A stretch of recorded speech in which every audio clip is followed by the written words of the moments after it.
Good afternoon, everyone. Later today, President Trump and the First Lady will welcome King Charles and Queen Camilla for a state visit here at the White House. First Lady Melania Trump has led all of the preparation for the state visit, which will honor the long-standing and special relationship between the United States and the United Kingdom. As I told many of you on Friday afternoon, I thought that would be my last time taking your questions until after my maternity leave. But given the attempted assassination of the president and, quote, top Trump administration officials, as the depraved shooter noted in his manifesto at the White House Correspondents Association dinner on Saturday evening, I felt it was prudent to be here today to answer your questions and inform the American people about how the administration is responding to yet another attempt on President Trump's life. Saturday was supposed to be a joyful evening, celebrating free speech and the First Amendment with all of you, members of the press. Instead, the night was hijacked by a crazed anti-Trump individual who traveled across the country to assassinate the president and as many administration officials as possible.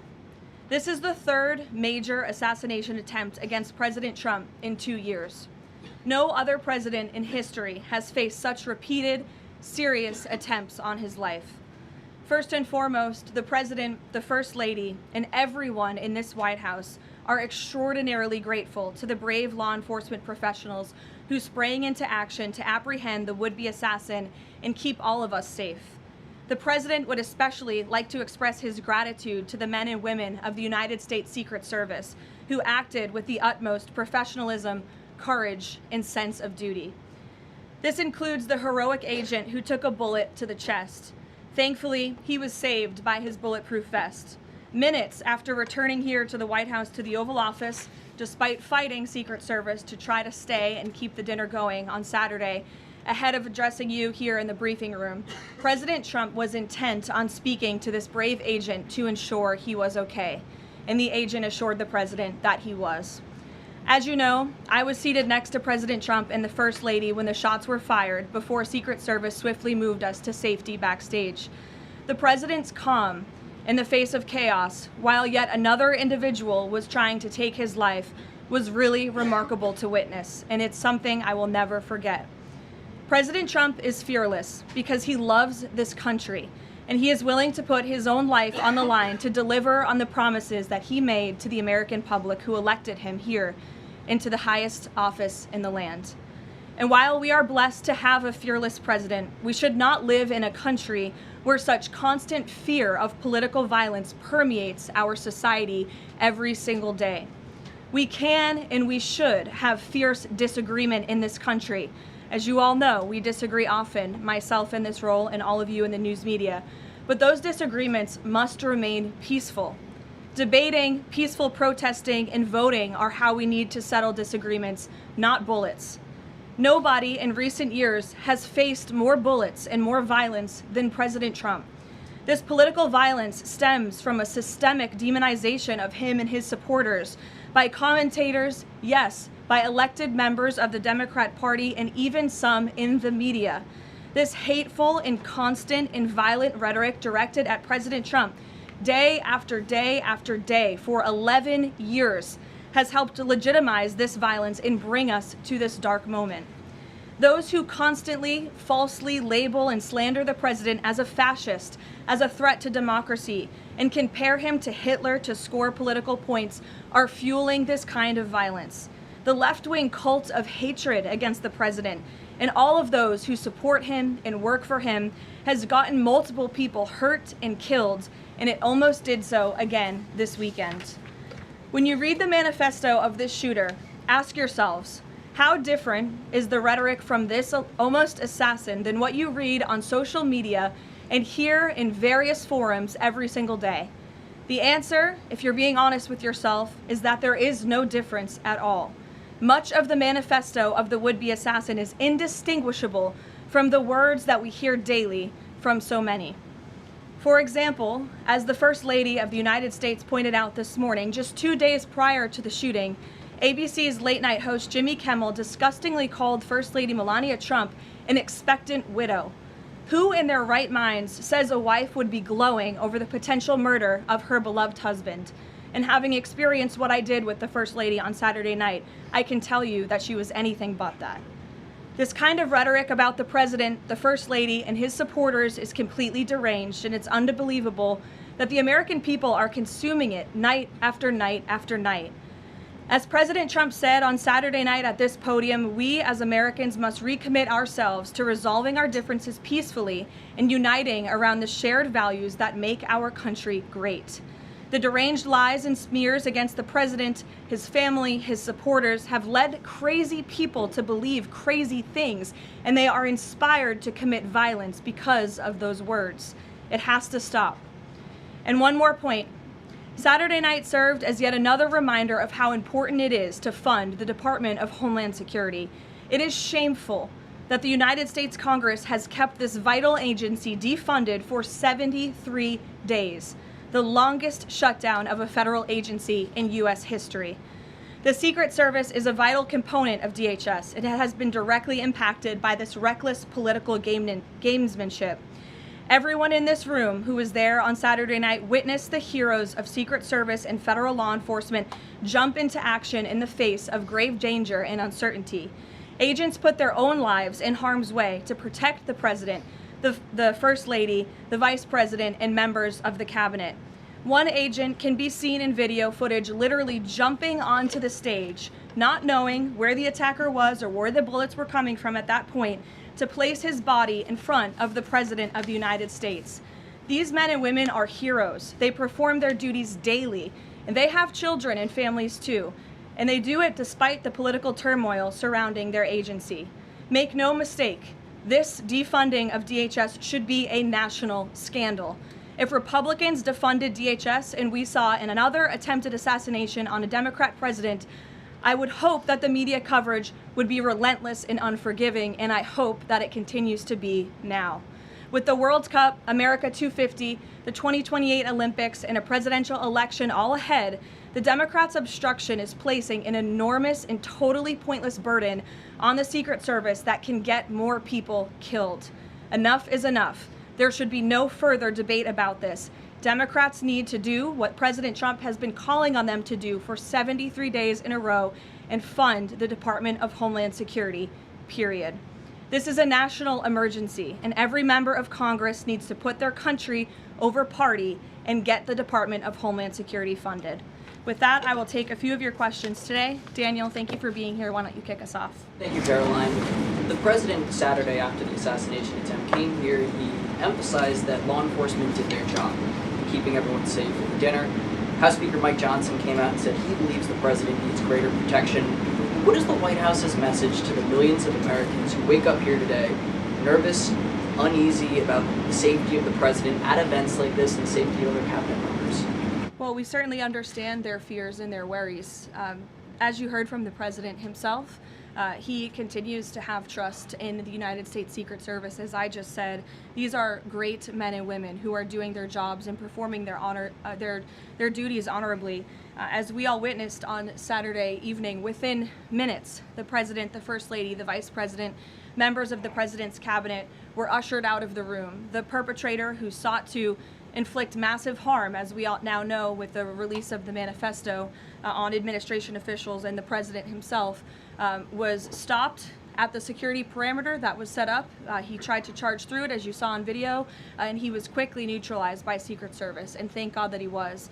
With that said, obviously the White House is always asking the tough questions and ensuring the safety of the president. I understand there will be a meeting early this week convened by the White House Chief of Staff Susie Wiles with top DHS leadership, members of the United States Secret Service, and our own operations team here to ensure the safety and the security of the president, as we do have many of these major events moving forward. So we're always monitoring operations and procedures, always asking the tough questions to ensure the president is safe, and the American people should be assured there's no higher priority for the president and his staff than the president's safety. Caroline, Friday you said that you thought that gaggle out of the sticks would be your last one before your baby.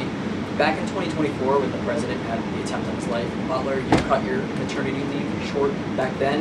You're obviously back here today after Saturday. Can you just elaborate a little bit why you felt it was important to be here to bring to the media and talk to the American people from the stand? Sure. It's sort of crazy timing when you put it that way for both children with 2 assassination attempts against the president. I'm honored to work in this job. I view this job as the president's spokesperson and the White House spokeswoman as public service. It's not just any job. I'm honored to do it, and I'm honored to work and speak on behalf of President Trump, who has faced unprecedented adversity and challenges, and I'm honored to work for him. And again, as I witnessed on Saturday night, just his dogged resolve and determination to get back onto the stage, and he was pushing Secret Service and law enforcement to allow him to address, and that really, I think, hopefully gives the country the type of strength that we need. And I certainly know, as his spokeswoman, and I can speak on behalf of all of the staff here at the White House, the president inspires all of us to just keep going and keep fighting every day. Thanks, Daniel. And congrats to you on your new baby. He's beautiful. Aisha. Just on the rhetoric, you mentioned the First Lady and Jimmy Kimmel. Jimmy Kimmel's comments were, "Mrs. Trump, you have a glow like an expectant widow." And he said this days before the shooting, but there does seem to be a normalization of rhetoric about assassinating this particular president. How can this administration try to put an end to this? Well, I think you heard it directly from the president on Saturday night, Aisha, that in his words, we need to recommit ourselves as a country to toning down the rhetoric and to unifying around what makes our country great. That's true of everyone who works in this White House, but as I said, it's also true of everyone who has a voice and a platform across this country, whether you're on television, a podcast host, people listen, and when you have mentally disturbed individuals across the country who are listening to this crazed rhetoric about the president day after day after day, it inspires them to do crazy things. And unfortunately, it's not just the media, it is the entire Democrat Party has made their pitch to voters across the country that Donald Trump poses an existential threat to democracy, that he is a fascist, and that they compare him to Hitler. I mean, these are despicable statements that the American people have been consuming for years. And so many mentally perturbed individuals are led to believe these words are truth and then are inspired to act on it. I have a whole host of examples that we can share with you after. It is pages and pages of major Democrat Party elected officials saying, such as Rep. Hakeem Jeffries just this month said, "We are in an era of maximum warfare everywhere all the time." Governor Josh Shapiro said heads need to roll within the administration. Senator Alex Padilla said people are, quote, dying because of fear and terror caused by the Trump administration. Senator Elizabeth Warren, President Trump is making the country look like a, quote, fascist state. Senator Adam Schiff saying President Trump using a dictator playbook. Senator Ed Markey calling President Trump a dictator, saying that this administration's actions are authoritarianism on steroids. Governor J.B. Pritzker, never before in my life have I called for mass protest disruptions. These Republicans cannot know a moment of peace. You have Rep. Presley saying, "We'll see you in the streets." Rep. Monica McIver, a Democrat representative on Capitol Hill, "We will not take this shit from Donald Trump. He thinks he's a dictator. We are at war."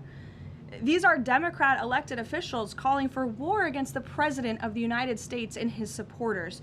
I could go on and on, but again, when you have people in positions of power that are saying things like this every single day for years, you are inspiring violence by people who are already mentally ill. And that's what we've seen against this president for far too long. This is disinformation and misinformation online. There will be bite-sized clips that will go viral to the point where there are Americans in this country that believe that what happened Saturday night was staged.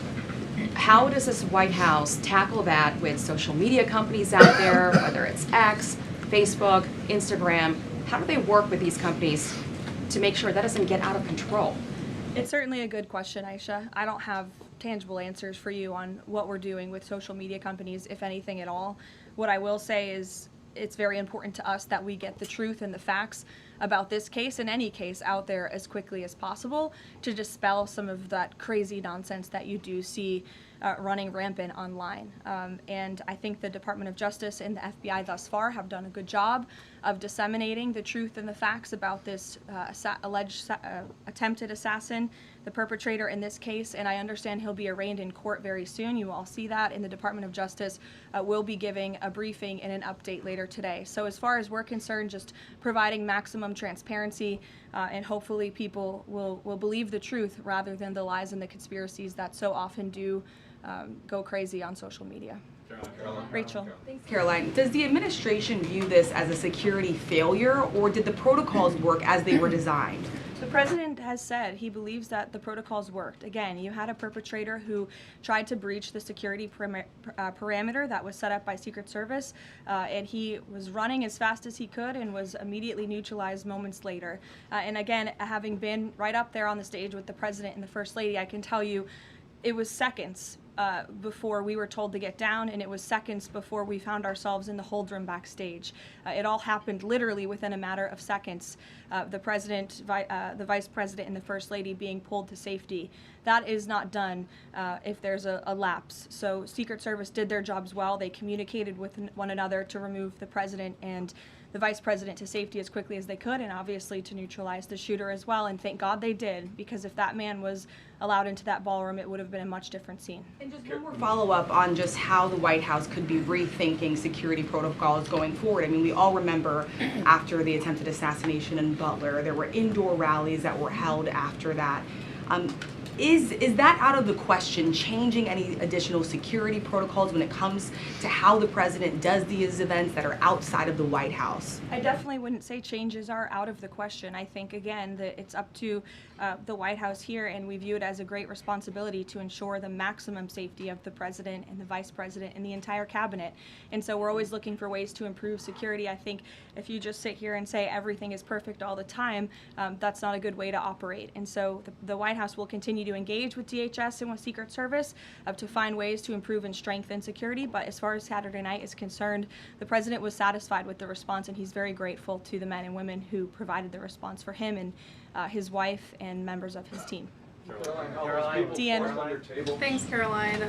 The president has talked about rescheduling the dinner within 30 days. Does he have a specific venue in mind, and would he consider hosting it at the White House?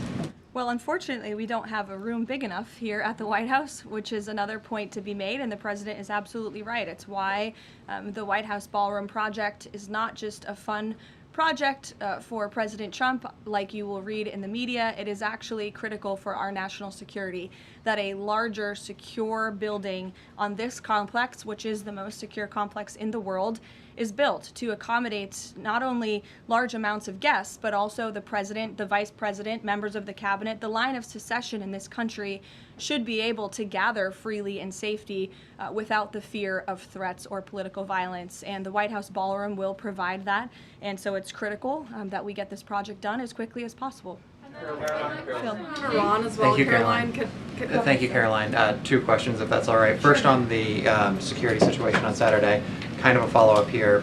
Previous administrations have sent both the president and the vice president to the dinner, but after the foiled attack on Saturday, if the dinner is rescheduled, would President Trump and Vice President J.D. Vance both plan on attending? And is it wise to have both of them in the same spot, given the presidential line of succession you mentioned a second ago? It's definitely a good question, and I know that it's one that will be raised. I can assure you the president intends to attend the event, as he has told all of you publicly. I don't want to rule in or out the vice president's attendance, but certainly that's a conversation that will take place.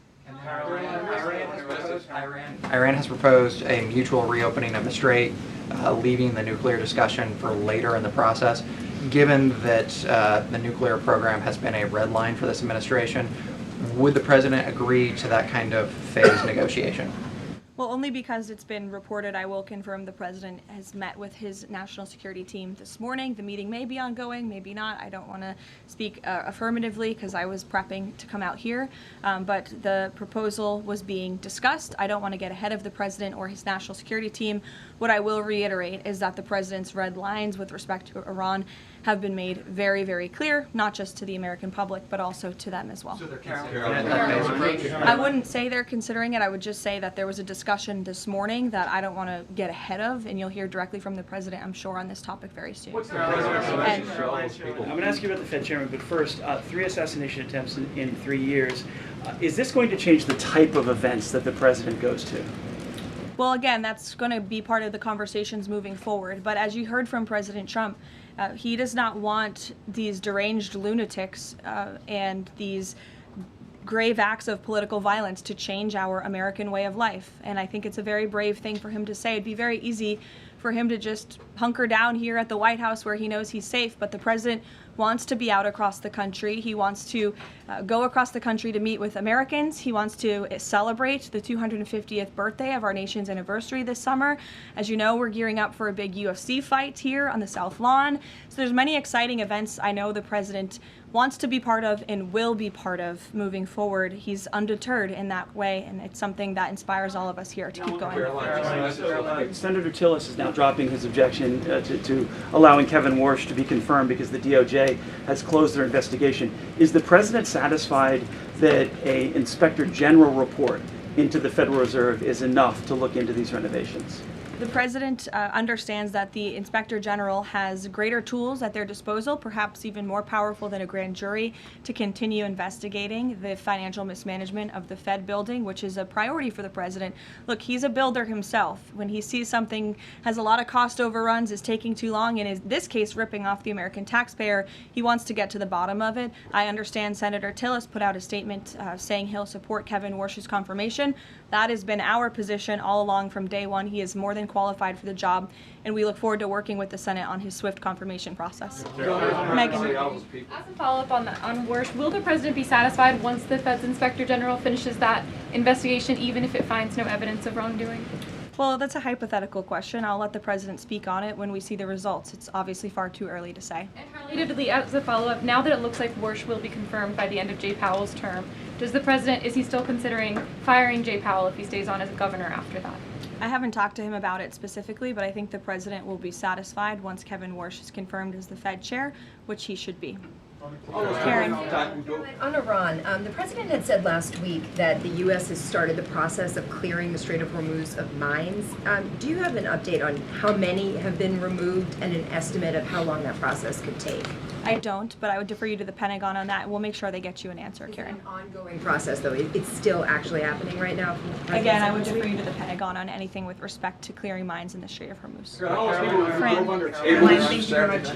I know that you said that the White House is reviewing the security protocols for things that could be done differently in the future. Have you identified anything so far that you would like to see done differently, or ask the Secret Service to make any changes in the security protocols for the president, particularly at these large events that are taking place off the White House campus? Not yet, no, but as I said, there will be a meeting here at the White House in the earlier half of this week, so those conversations will take place. And on the line of succession. And I would also just add, look, the Secret Service does not detail their procedures or operations to the public for obvious reasons, because you have crazy people who try to hijack them and get around them. So these conversations will take place in private, but if adjustments need to be made to protect the president, they will be made. The White House discussed doing like it does, for instance, with a joint address to Congress for these large events, and designating someone as the designated survivor for future large events that the cabinet attends. Well, those conversations ahead of the walk of dinner did take place, but there were several members of the cabinet in the line of succession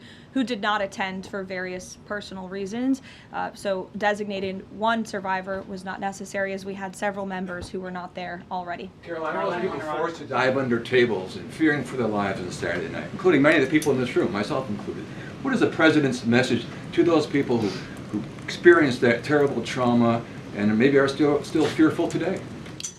I think he would say, as he sort of did on Saturday night, coming in here in his tuxedo, we can't allow these crazy people to let us be afraid. We have to keep moving forward, showing up, doing our job, celebrating our country, and doing what we know is right. But certainly we'd like to see the rhetoric against this president and his supporters toned down, because it is inspiring these crazy people across the country to target not just the president, but those who work for him and those who support him. And it must end. Is he following the arraignment of the suspect today? Yes, he is, and I know you all want to follow that too. It's happening in a few minutes, so I'll let you all go. The Department of Justice is also going to be speaking momentarily following the arraignment, and I pray that this is the last time I speak to you for some time until after my maternity leave. So thank you guys.